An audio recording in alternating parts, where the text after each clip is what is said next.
Welcome back to One Fair Review, ladies and gentlemen. I'm your host, Grant, and today we are doing a movie review. Kind of. We're doing an anime adaptation review, kind of, because it's not really an anime, more of a manga. Today we are looking at Alita Battle Angel. Whew, I'm excited. I don't know about you guys, but I've been waiting for Alita Battle Angel for quite a while now. I haven't been terribly excited, but I have been very, very intrigued by the trailers and the people working behind this. After all, it is Robert Rodriguez, which I'm not going to say I'm a huge fan of Robert Rodriguez, but I have watched his films before, and they tend to be really good and really great budget films. So, I mean, he is a good director and really a bit of an inspiration to a lot of people, including myself, growing up. So I really have great respect for the man.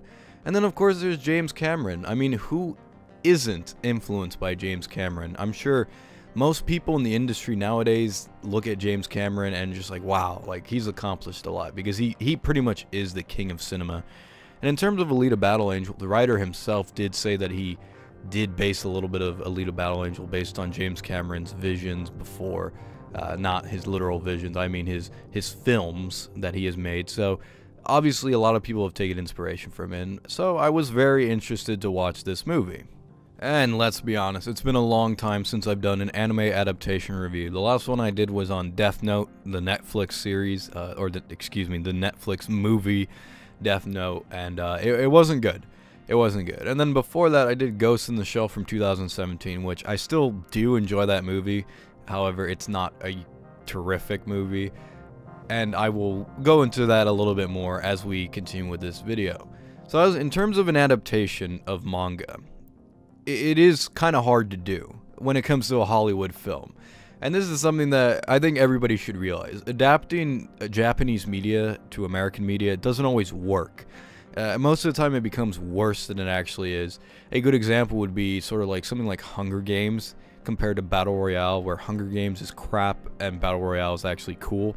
That's one example I could think of off the top of my head. But then there's, of course, the actual adaptations of, say, Japanese media, whether it be anime, whether it be movies, whether it be video games. There's a lot of adaptations that go on in the United States and that are still going on. We have Cowboy Bebop coming in the future, a Netflix series, a live action one. Oh boy, I can't wait. And then you have the My Hero Academia live action movie that's being made here in Hollywood. Just Hollywood, why do you ruin everything? So yeah, as you guys can tell, I'm never excited to watch these adaptation films just because Hollywood can't do it.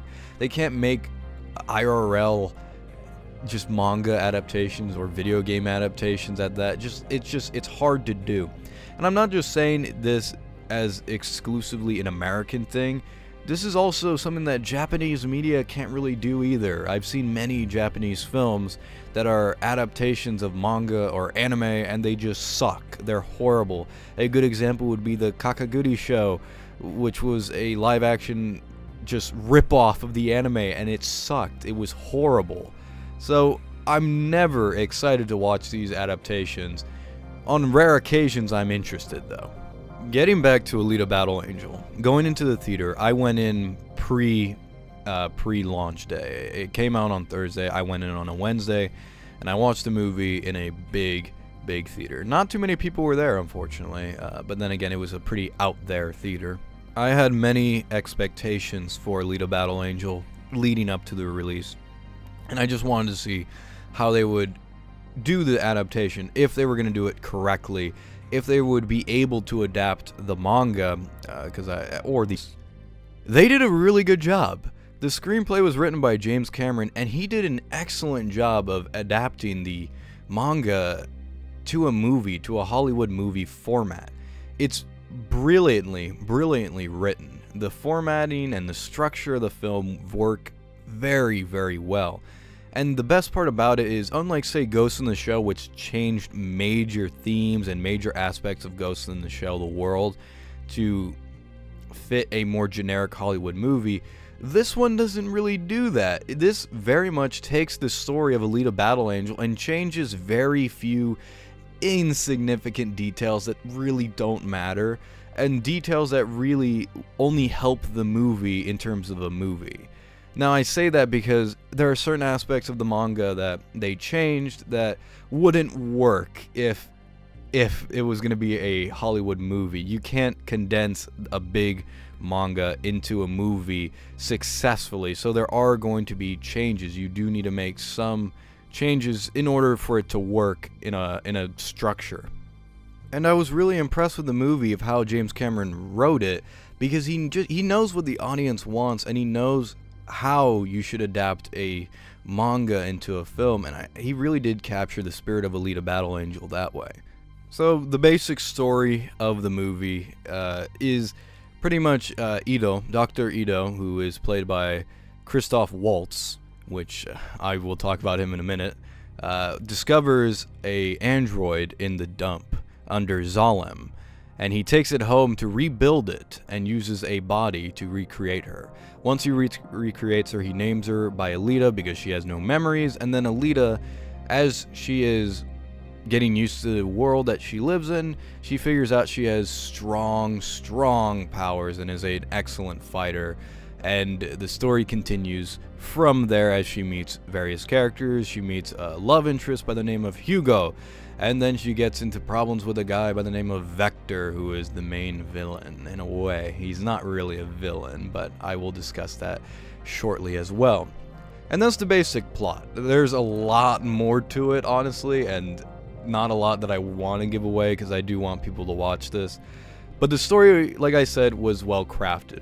In terms of characters, what I want to say, first off, Christoph Waltz plays Ido. A lot of you might recognize him from Inglourious Basterds. That's probably the only one I could recognize him from. He was perfectly casted in this movie, because not only is he a great actor, but man, does he look like his manga counterpart, Ido. He just looks like Ido. I don't know what it is. It's perfect casting. They did a really good job casting him as Ido. He just looks the part. And I thought it was very funny watching it, because I was just like, oh my god, this just feels like Ido. They did a great job with the casting with Christoph Waltz. And he is, of course, a great actor, and he does a great job in this movie. He's very sympathetic, very likable, and very, I was very invested in his story as well as Alita's. But enough beating around the bush, let's talk about the elephant in the room, Alita herself. Alita is played by Rosa Salazar. Now, she looks completely different in real life. I was surprised to see what Rosa Salazar looked like, because I only see Alita on screen. And that is, of course, because Alita is completely CGI. She is a complete CGI model in a way, who they use mocap for Rosa Salazar to, of course, be in the play. She is there in the scenes, but they use, of course, mocap to create Alita. And the reason they do this is because they wanted the character to look more like the manga counterpart. And when I first saw trailers of Alita, I thought it looked really weird, and I was like, okay, this is going to be distracting in the movie. But no, not at all. This was amazing. I can't believe that I did not think about this before, but this was excellent. This was an excellent idea to make her CGI and to make her look very distinctly different from everyone else. She really doesn't look out of place, and she doesn't look bad. If anything, they really captured the look of Alita almost to a T. It was almost perfect how they made her look like Alita, and she looks really, really good. On top of that, one thing I have to say about Alita is that not only do you get used to her, but you really like her. In my opinion, when I first saw the movie, and I kind of thought like, okay, they're teenagers. I don't know what I'm gonna think about this. I'm kind of worried. I kind of like the whole childlike innocence of Alita that the manga portrayed, and that the anime OVA portrayed as well. And I didn't think that they were going to be able to capture that, but not only did they capture that perfectly, they captured the fact that the childlike innocence of Alita. Rosa Salazar does a great job with acting, and so do the animators, but she looks adorable. She looks very, very cute, and I was very impressed. They made her look very cute and just very kind of just adorable to look at sometimes, and how she looks. She looks cute. And I never thought they'd, in an adaptation from an anime, I never thought that would happen. And no one really talks about this when they review this movie. I feel like I'm the only one, I'm the only weirdo who's worried about that. But yeah, I was kind of thinking about that during the film, that she was really cute. And I did like how they portrayed her character. In terms of the world, the world building, the story around it, everything's great, and the characters that live in that world all feel genuine and real. James Cameron really does get his best team. He was a producer on this film as well. He gets his best team to make sure the special effects are top-notch, and the special effects are really good. It is a bunch of CGI, which I know that does turn off some people, but honestly, if people are willing to watch Avatar, you should be willing to watch this. This is a much better film in my opinion, and I really, really liked it for the story and the characters, as well as the world building. This has great world building. The environments are beautiful. Zalem is perfectly recreated. It looks just like how it does in the anime and in the adaptation. Alright, what was I saying? Alright, so the world looks really good in Alita Battle Angel. I was really impressed with the visual effects, and the action is spectacular, and I can say so much about the amazing visual effects, the action, but I mean, that's really up to you guys to decide if you want to see that.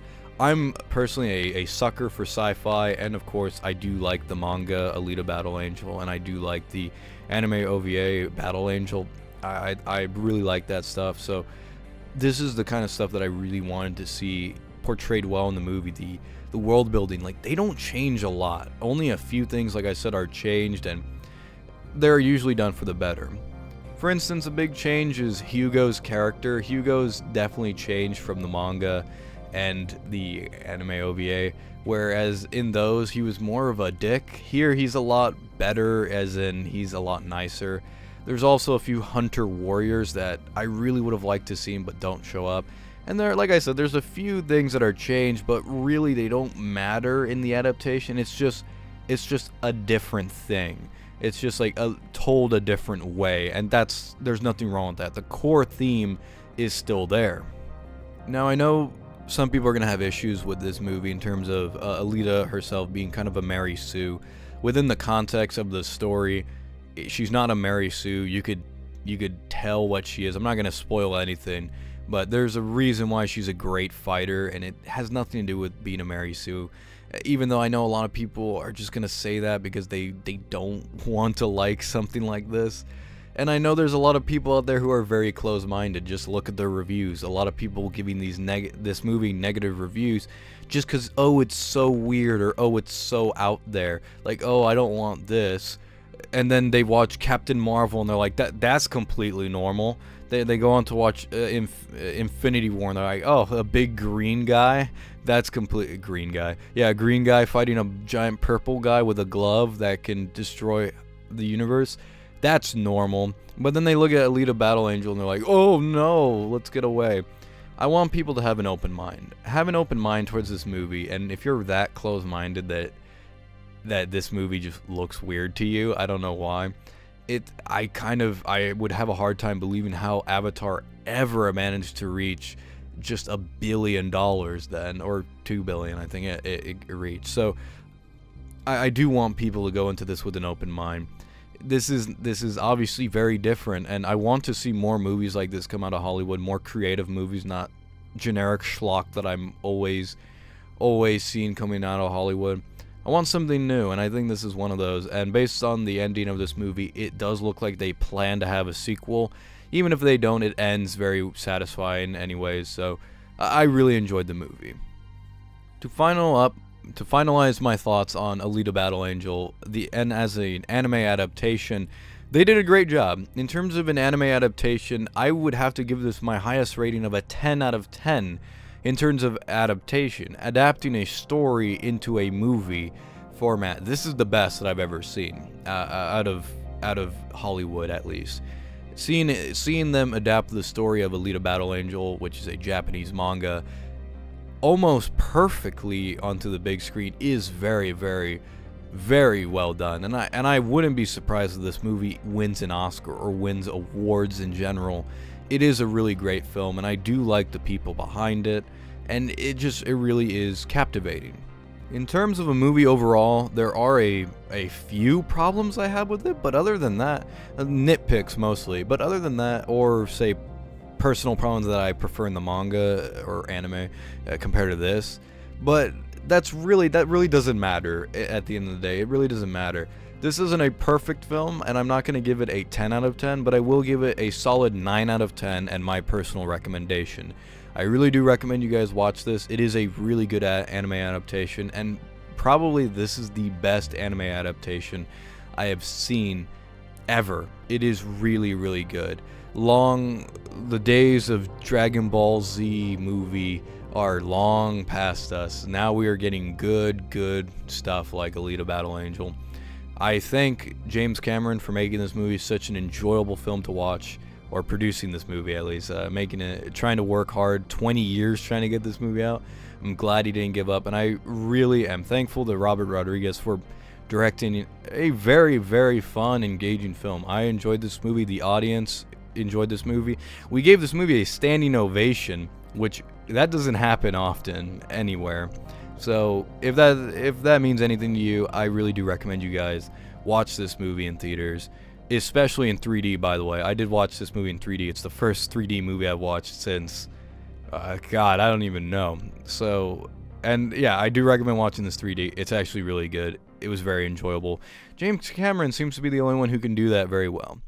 Anyways, thank you guys for watching. I'm Grant for One Fair Review. If you guys haven't already, like, comment, and subscribe. And I'll see you next time on Fair Review. No, I'm kidding. Anyways, have a good day, everybody. I'll see you next time.